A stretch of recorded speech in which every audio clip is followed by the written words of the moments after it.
미군은 한국을 떠나야 한다. 주한미군 철수는 내 이기 최우선 과제가 될 것이다. 트럼프 대통령의 발언이 난리가 났습니다. 해당 사연은 해외 커뮤니티에 올라온 사연자의 실제 사연을 바탕으로 재구성된 이야기입니다. 감동세계 오늘의 사연 시작하겠습니다. 그 전에 잠깐 구독, 좋아요, 알림 설정 부탁드립니다. 안녕하세요. 저는 미국 CNN의 국방 전문 여기자 엘리자베스 커터라고 합니다. 오늘 여러분께 제가 한국에서 경험한 잊을 수 없는 이야기를 들려드리려고 해요. 모든 것은 워싱턴에서 열린 대선 안보 전략 브리핑에서 시작됐습니다. 그날은 화창한 봄날이었어요. 저는 평소처럼 대선 후보들의 안보 정책에 관한 브리핑을 취재하고 있었죠. 그런데 트럼프 전 대통령의 발언이 제 귀를 의심하게 만들었습니다. 주한미군 철수는 내 이기 최우선 과제가 될 것이다. 그의 단호한 목소리가 기자회견장을 울렸습니다. 한순간에 회견장은 웅성거림으로 가득 찼고 모든 기자들의 손가락이 바쁘게 움직이기 시작했어요. 저는 즉시 메모를 하면서도 온갖 생각이 머릿속을 스쳐 지나갔습니다. 정말 미군이 한국을 떠난다고? 수십 년간 지켜온 동맹은 어떻게 되는 거지? 한국은 정말 혼자서 감당할 수 있을까? 브리핑이 끝나고 CNN 사무실로 돌아왔을 때 편집장인 마이클은 제 책상 앞에 서 있었어요. 마이클의 눈빛은 이미 무언가 중요한 임무가 제게 주어질 것임을 예고하고 있었습니다. 엘리자베스, 지금 한국에 가서 실제 상황을 조사해야겠어. 마이클의 목소리는 단호했어요. 미군 철수가 정말 현실이 된다면 한국이 감당할 수 있을까? 그리고 더 중요한 건 우리가 지금까지 주둔할 명분이 남아있긴 한 걸까? 저는 제 커피를 한 모금 마시며 깊게 생각했습니다. 한국에 대해 아는 것이라곤 북한과의 갈등, K-팝, 그리고 화려한 서울의 이미지가 전부였어요. 그리고 솔직히 말하자면 저는 우리 미군이 한국에서 철수하는 것이 당연하다고 생각했습니다. 왜 우리 병사들이 자국에서 멀리 떨어진 곳에 주둔해야 하지? 한국은 이제 경제적으로도 충분히 강하고 자국을 지킬 수 있는 충분한 능력이 있잖아. 알겠어요, 마이클. 바로 준비할게요. 제 대답에 마이클은 만족스러운 미소를 지었어요. 그리고는 엘리자베스, 편견 없이 보고 와. 우리가 알지 못하는 진실이 있을 수도 있으니까. 라고 덧붙였죠. 그날 밤, 저는 급하게 짐을 챙기며 구글에서 한국에 관한 모든 정보를 검색했습니다. 무기 체계, 정치 상황, 미군 기지 위치, 심지어는 미군과 한국인 사이의 마찰까지요. 제 머릿속에는 이미 기사의 제목이 그려지고 있었어요.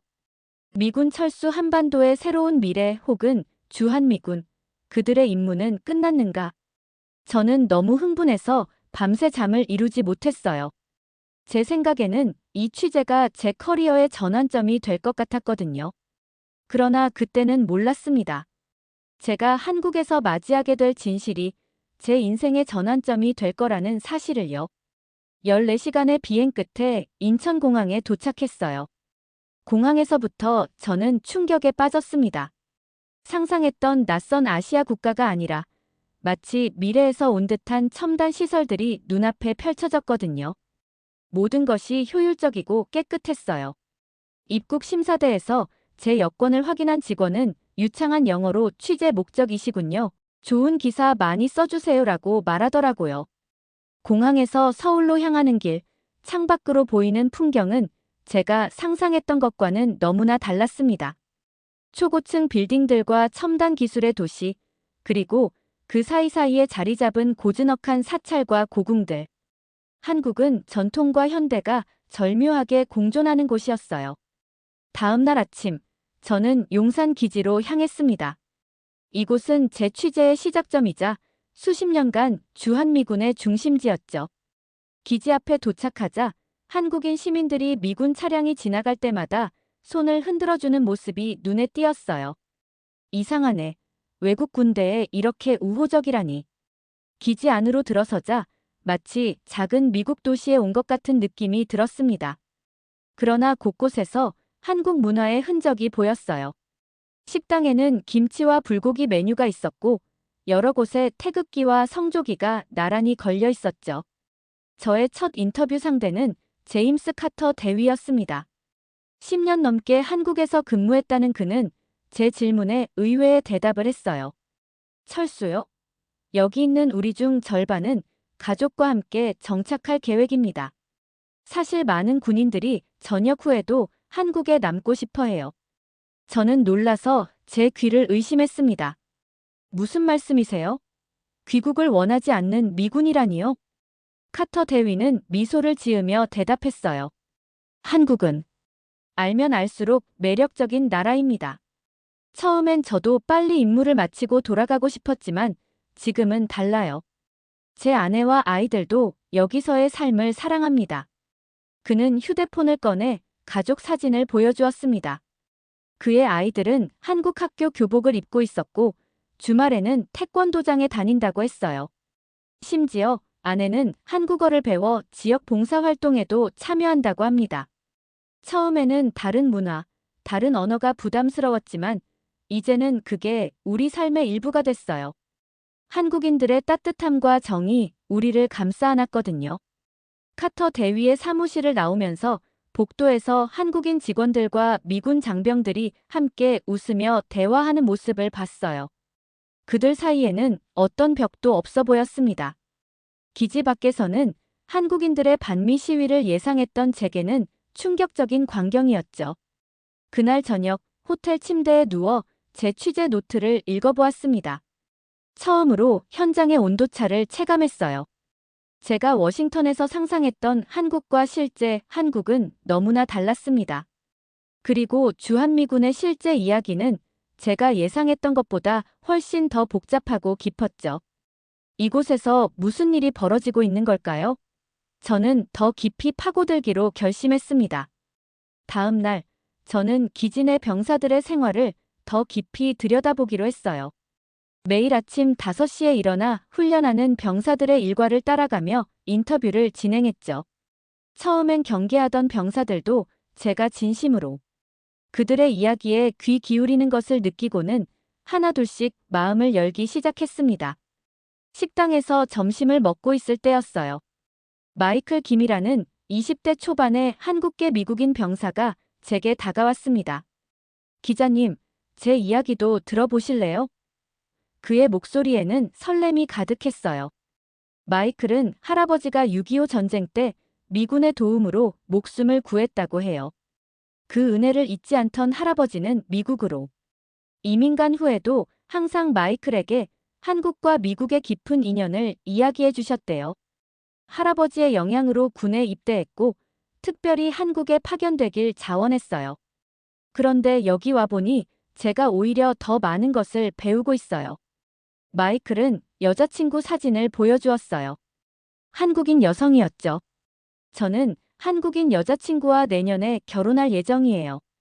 그녀의 가족은 저를 친아들처럼 대해줍니다. 명절마다 함께 모여 떡국도 먹고 제게 한국어도 가르쳐 주세요. 솔직히 미국에 있을 때보다 여기서 더 가족의 의미를 느껴요. 그의 이야기가 끝나자마자 옆자리에서 식사하던 제이슨이라는 병사가 끼어들었습니다. 저도 비슷한 경험이 있어요. 저는 아이가 둘인데 여기서 키우고 싶어요. 미국보다 안전하고 교육도 잘 되어 있거든요. 제 아이들은 벌써 한국 친구들과 어울려 놀고 한국어도 배우고 있어요. 제이슨은 휴대폰을 꺼내 동영상을 보여주었어요.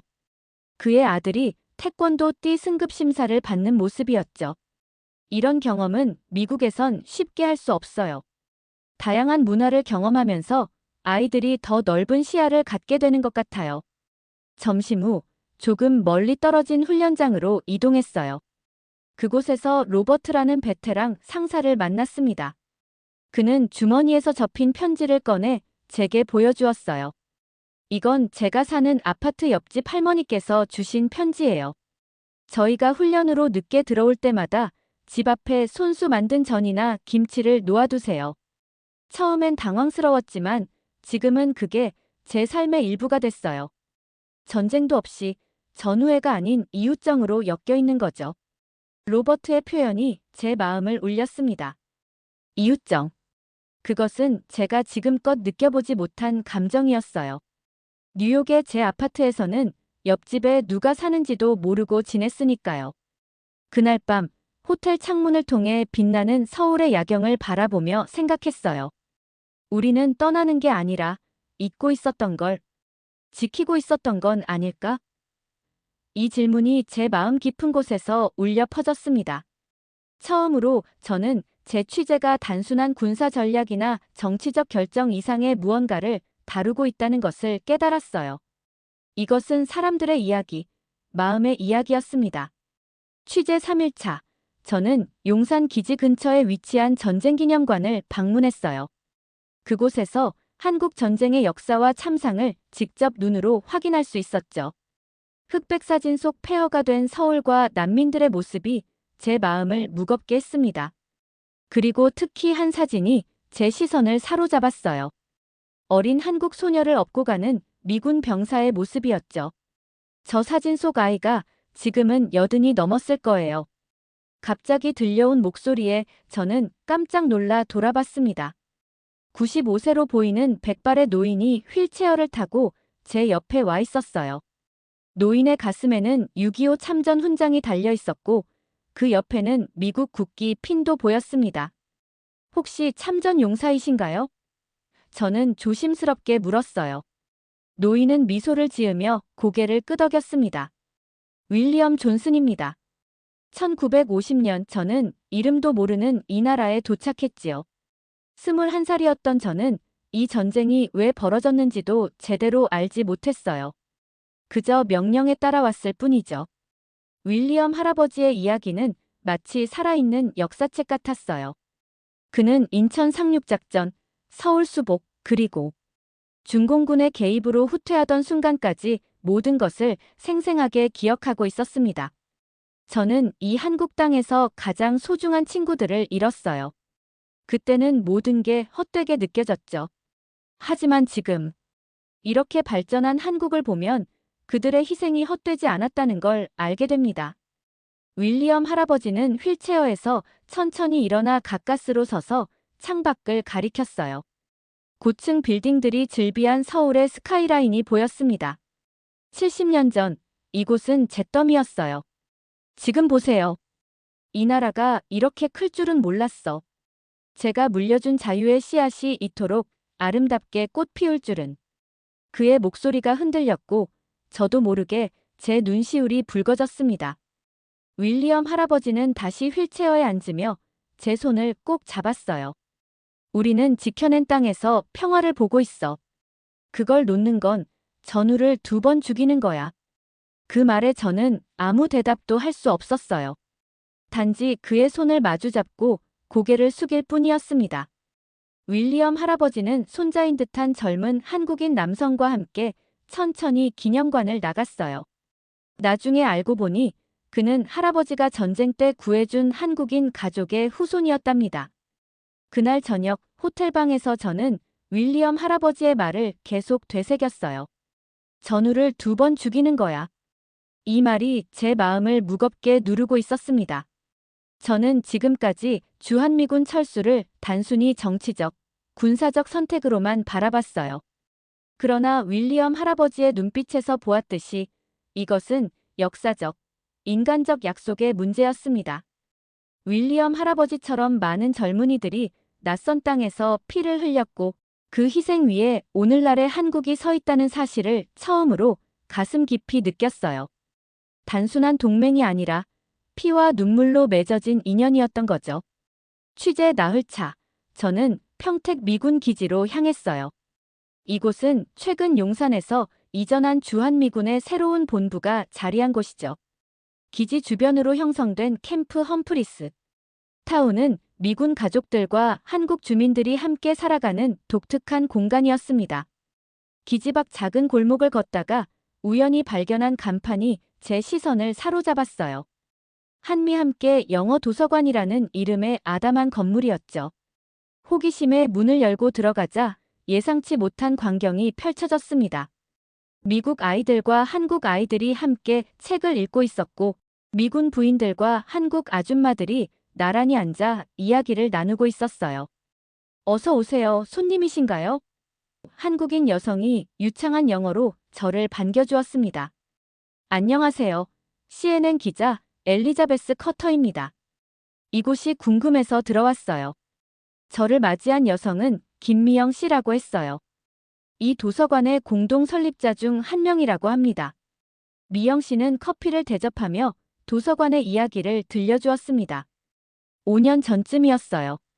미군 가족들이 한국에 적응하는 게 힘들어 보였어요. 특히 아이들은 언어 장벽으로 외로워했죠. 그래서 우리 동네 주민들과 함께 이 공간을 만들었어요. 처음엔 그냥 책 몇 권으로 시작했는데 지금은 보세요. 미영 씨가 가리킨 도서관 한쪽에는 행사 사진들이 벽에 빼곡히 걸려 있었어요. 한국 명절 행사, 할로윈 파티, 크리스마스 모임, 그리고 함께하는 김장 담그기까지. 매주 토요일에는 한국 아이들에게는 영어를, 미국 아이들에게는 한국어를 가르치는 언어 교환 프로그램도 운영한다고 해요. 그때 한 아이가 한복을 입고 들어왔어요. 그런데 놀랍게도 그 아이는 금발에 파란 눈을 가진 미국 소녀였습니다. 이건 제시카예요. 오늘은 한국 생일이거든요.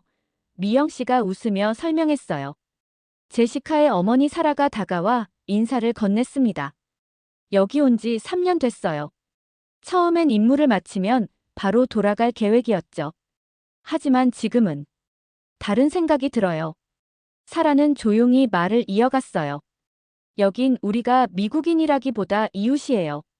제가 아플 때면 옆집 아줌마가 닭죽을 끓여주시고 아이들이 학교에서 돌아올 때면 온 동네가 함께 돌봐줘요. 이런 공동체 의식은 미국에서도 찾기 힘들었어요. 그때 도서관 안쪽에서 맛있는 냄새가 풍겨왔어요. 미영 씨의 안내로 가보니 몇몇 한국 아줌마들이 김밥을 싸고 있었습니다. 그들 사이에서 미군 아내들도 서툴지만 열심히 김밥을 말고 있었죠.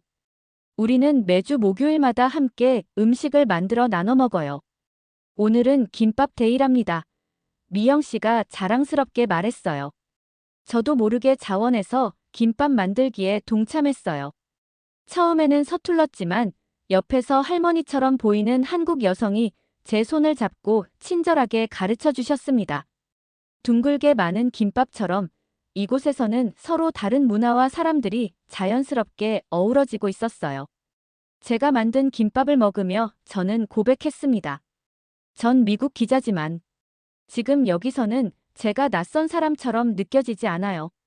미영 씨는 따스한 미소를 지으며 말했죠. 그게 바로 우리가 바라는 거예요. 국적은 달라도 마음은 하나니까요. 취재 닷새 차, 저에게 기적 같은 일이 일어났어요. 주한미군 사령관인 마이클 핸더슨 장군과의 단독 인터뷰가 확정된 것이죠. CNN의 명성과 제 끈질긴 요청이 결실을 맺었습니다. 이번 인터뷰는 제 기사의 핵심이 될 터였고 워싱턴의 편집장도 이 소식에 크게 기뻐했어요. 오후 2시, 저는 주한미군 사령부 건물 앞에 도착했습니다. 건물 입구에는 한국군과 미군이 나란히 경계 근무를 서고 있었어요. 그들이 서로 경례를 교환하는 모습에서 묘한 동질감이 느껴졌습니다. 사령관실로 안내된 저는 잠시 대기하며 질문 목록을 다시 한번 점검했어요. 워싱턴에서 준비해온 질문들은 날카롭고 직설적이었습니다. 미군 철수가 한반도 안보에 어떤 위험을 초래할 수 있는가? 주한미군의 전략적 가치는 여전히 유효한가? 철수 명령이 내려진다면 어떻게 대응할 것인가? 그런데 이상하게도 이 질문들이 갑자기 공허하게 느껴졌어요. 지난 며칠간 제가 보고 들은 이야기들이 머릿속을 맴돌았거든요. 윌리엄 할아버지의 눈물 어린 회상, 마이클과 제이슨의 가족 이야기, 한미 영어 도서관의 따뜻한 공동체. 이런 실제 경험들 앞에서 제 질문들은 너무 냉정하고 표면적으로 느껴졌습니다. 커터 씨, 들어오세요. 비서의 안내를 받아 저는 사령관실로 들어갔어요. 핸더슨 장군은 예상과 달리 굉장히 편안한 분위기로 저를 맞이했습니다. 그의 사무실 벽에는 군사작전 지도보다 한국의 풍경 사진들과 한국인들과 찍은 기념 사진이 더 많았어요. CNN이 관심을 가져주셔서 기쁩니다. 특히 요즘처럼 주한미군의 미래가 불확실한 시기예요. 그의 첫마디는 솔직했습니다. 저는 준비한 질문을 시작하려다가 문득 다른 질문이 떠올랐어요. 장군님, 개인적으로 한국에 대해 어떤 감정을 가지고 계신가요? 핸더슨 장군은 잠시 생각에 잠기더니 창밖을 바라보았습니다. 30년 군 생활 중 가장 보람찬 시간이 여기서의 근무예요. 제가 보호하는 것이 무엇인지 매일 볼 수 있으니까요. 그는 책상에서 액자 하나를 집어들었어요. 한국 초등학생들과 함께 찍은 사진이었습니다. 매주 금요일, 저는 근처 초등학교에서 영어를 가르쳐요. 아이들이 저를 마이클 선생님이라고 부르죠. 그 시간만큼은 제가 장군이 아니라 그저 아이들을 가르치는 선생님일 뿐이에요. 인터뷰는 예상과 전혀 다른 방향으로 흘러갔어요. 저는 군사 전략과 정치적 긴장에 대해 묻고 싶었지만 핸더슨 장군은 계속해서 사람과 관계의 이야기로 화제를 돌렸습니다. 우리가 주둔하는 건 단순한 군사 전략이 아닙니다. 한국이 세계에 보여주는 민주주의, 자유, 인간 존엄을 지키기 위해서죠. 이건 종이에 쓰인 조약 이상의 것입니다. 핸더슨 장군은 잠시 말을 멈추고 깊은 숨을 내쉬었어요. 철수 지시는 명령일 수 있어요. 군인으로서 저는 그걸 따라야 합니다. 하지만 현장의 마음은 다르다는 걸 알아주셨으면 해요. 인터뷰를 마치고 나오면서 저는 제가 하던 질문이 틀렸음을 깨달았어요. 우리는 계속 주한미군이 떠나야 하는가? 라고 물었지만 실제로 물어야 할 질문은 주한미군에게 한국은 무엇인가? 였던 거죠. 돌아오는 차 안에서 저는 노트북을 열고 제 질문 목록을 모두 지웠습니다. 그리고 새로운 제목을 적었어요. 주한미군은 단순한 전략이 아니다. 그것은 관계이며 약속이며 사람이다. 취재 6째 날, 저는 모든 공식 일정을 마치고 자유시간을 가졌어요. 오후부터는 비가 내린다는 일기예보에 서둘러 호텔을 나섰습니다. 목적지는 없었어요. 그저 평범한 한국인들의 일상을 보고 싶었죠. 평택역 주변 거리를 걸으며 한글 간판들을 하나하나 눈에 담았어요. 처음엔 낯설기만 했던 한글이 이제는 묘하게 정겨워 보였습니다. 특히 정이라는 글자가 들어간 가게 이름들이 많이 보였어요. 로버트 상사가 말했던 이웃정이 생각났죠. 점심시간이라 거리는 회사원들로 북적였어요. 한 포장마차 앞에 줄을 선 사람들을 따라 저도 줄을 섰습니다. 앞 사람들이 떡볶이 하나요라고 주문하는 걸 듣고 저도 같은 말을 따라 했어요. 할머니는 놀란 표정으로 저를 보더니 이내 환한 미소를 지으며 네, 곧 나옵니다라고 대답하셨습니다. 빨간 떡볶이를 받아 한 입 베어 물자 매콤한 맛이 입안에 퍼졌어요. 너무 매워서 눈물이 날 뻔했지만 이상하게도 계속 먹게 되는 중독성이 있었죠. 옆에 있던 한국 여학생이 제게 물병을 건네주었어요. 처음 드시는 것 같네요. 물 좀 드세요. 그 작은 친절에 가슴이 따뜻해졌습니다. 떡볶이를 먹으며 거리를 걷다가 한 작은 가게가 눈에 들어왔어요. 그곳은 문방구였는데 창가에 태극기와 성조기가 나란히 걸려 있었습니다. 호기심에 가게에 들어가 보니 할아버지 한 분이 앉아 계셨어요. 어서 오세요. 미국 분이시죠? 할아버지의 발음은 서툴렀지만 표정은 무척 친절했습니다.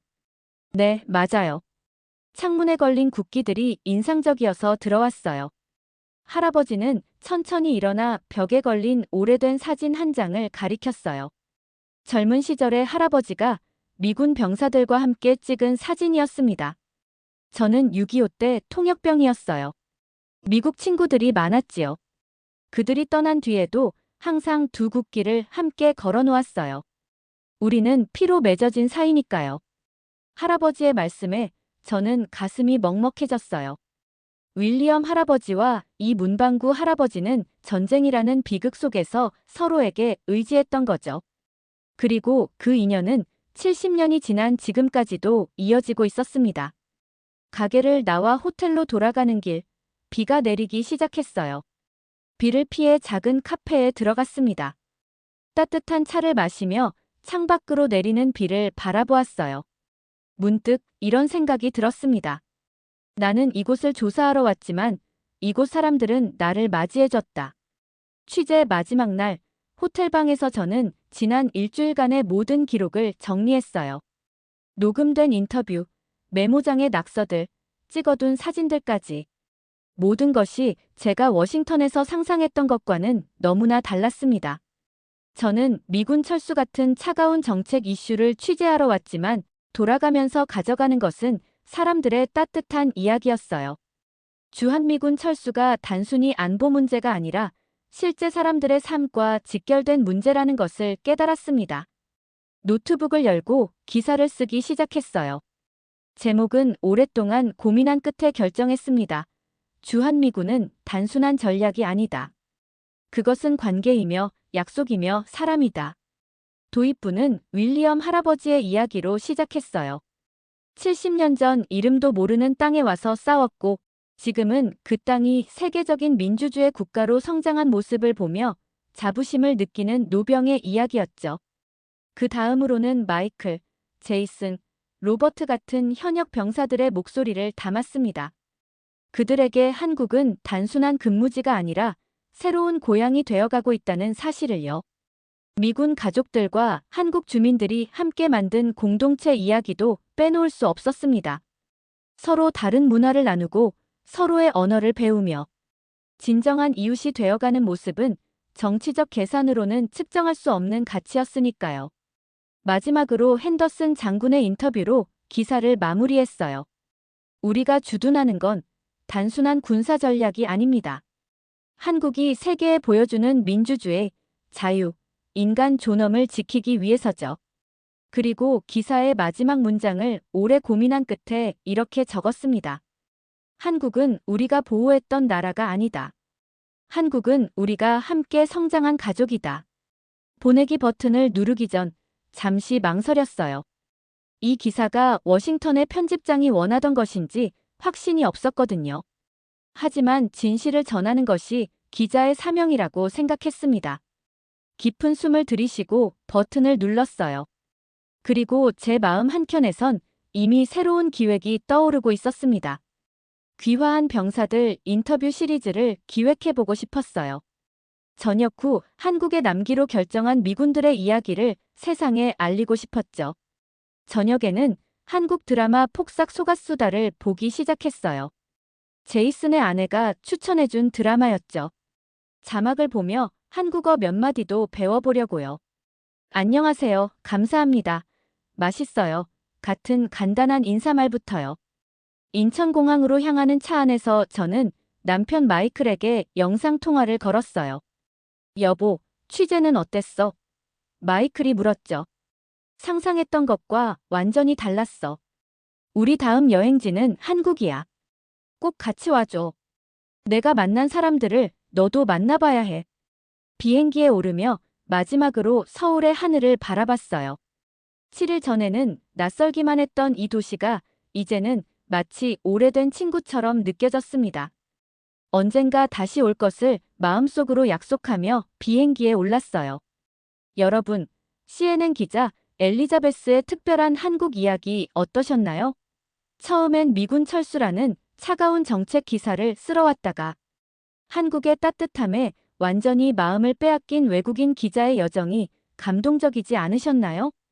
특히 인상적이었던 것은 윌리엄 할아버지처럼 전쟁의 비극 속에서 맺어진 인연이 70년이 지난 지금까지도 이어지고 있다는 점이에요. 그리고 한국에서 새 가정을 꾸리고 아이들을 키우며 한국을 제2의 고향으로 여기는 미군 병사들의 모습도 가슴 따뜻했죠.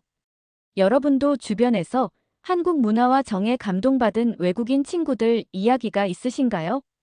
혹은 외국에 나가셨을 때 한국인으로서 자랑스러웠던 경험이 있으신가요? 여러분의 특별한 이야기를 댓글로 들려주세요. 여러분의 댓글은 감동 세계가 더 좋은 사연으로 찾아올 수 있는 원동력입니다. 오늘 사연이 좋았다면 구독, 좋아요, 알림 설정 부탁드리며 영상 끝까지 시청해주셔서 너무 감사드리고요. 감동세계는 더 좋은 영상으로 다시 찾아뵙겠습니다. 늘 건강 조심하시고 알차고 즐거운 하루 되세요. 감동세계였습니다. 고맙습니다. 그리고 늘 사랑합니다.